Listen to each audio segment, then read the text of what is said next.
ഇസ്ലാം മതം എന്ന് എങ്ങനെ കേരളത്തിലെത്തി എന്നതിനെക്കുറിച്ച് കൃത്യമായ ഒരു രേഖകളൊന്നുമില്ല. അതുകൊണ്ട് തന്നെ ഈ ഒരു വിഷയത്തിൽ ചരിത്രകാരന്മാർക്കിടയിൽ പലവിധ അഭിപ്രായക്കാരാണുള്ളത്.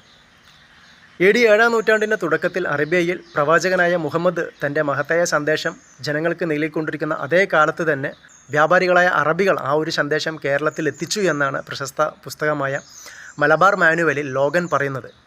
പ്രശസ്ത ചരിത്രകാരനും സഞ്ചാരിയുമൊക്കെയായിരുന്ന ബുക്കാനനും ഈ ഒരു അഭിപ്രായത്തോട് യോജിക്കുന്നുണ്ട്. അതായത് ഇത്തരത്തിൽ കേരളത്തിലേക്ക് വന്ന വ്യാപാരത്തിനായി കേരളത്തിലേക്ക് വന്ന അറബികൾ ഇവിടുത്തെ നാട്ടുകാരായ സ്ത്രീകളെ വിവാഹം കഴിക്കുകയും ഇവിടെ താമസിക്കുകയും ചെയ്തിരുന്നു. അത്തരത്തിലൂടെ മാപ്പിളമാരുടെ ഒരു സങ്കരവർഗത്തിന് അടിത്തറവാകുകയും ചെയ്തു.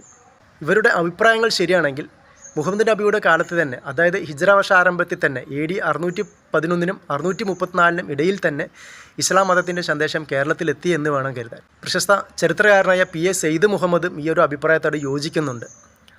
അതായത് വ്യാപാരികളായ അറബികൾ ഇസ്ലാം മതം എന്ന് എങ്ങനെ കേരളത്തിലെത്തി എന്നതിനെക്കുറിച്ച് കൃത്യമായ ഒരു രേഖകളൊന്നുമില്ല. അതുകൊണ്ട് തന്നെ ഈ ഒരു വിഷയത്തിൽ ചരിത്രകാരന്മാർക്കിടയിൽ പലവിധ അഭിപ്രായക്കാരാണുള്ളത്.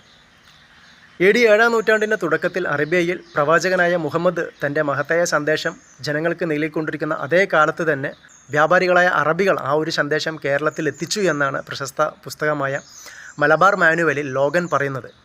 പ്രശസ്ത ചരിത്രകാരനും സഞ്ചാരിയുമൊക്കെയായിരുന്ന ബുക്കാനനും ഈ ഒരു അഭിപ്രായത്തോട് യോജിക്കുന്നുണ്ട്. അതായത് ഇത്തരത്തിൽ കേരളത്തിലേക്ക് വന്ന വ്യാപാരത്തിനായി കേരളത്തിലേക്ക് വന്ന അറബികൾ ഇവിടുത്തെ നാട്ടുകാരായ സ്ത്രീകളെ വിവാഹം കഴിക്കുകയും ഇവിടെ താമസിക്കുകയും ചെയ്തിരുന്നു. അത്തരത്തിലൂടെ മാപ്പിളമാരുടെ ഒരു സങ്കരവർഗത്തിന് അടിത്തറവാകുകയും ചെയ്തു. ഇവരുടെ അഭിപ്രായങ്ങൾ ശരിയാണെങ്കിൽ മുഹമ്മദ് നബിയുടെ കാലത്ത് തന്നെ, അതായത് ഹിജ്റ വർഷാരംഭത്തിൽ തന്നെ AD 611-നും 634-നും ഇടയിൽ തന്നെ ഇസ്ലാം മതത്തിൻ്റെ സന്ദേശം കേരളത്തിലെത്തി എന്ന് വേണം കരുതാൻ. പ്രശസ്ത ചരിത്രകാരനായ PA സെയ്ദ് മുഹമ്മദും ഈ ഒരു അഭിപ്രായത്തോട് യോജിക്കുന്നുണ്ട്. അതായത് വ്യാപാരികളായ അറബികൾ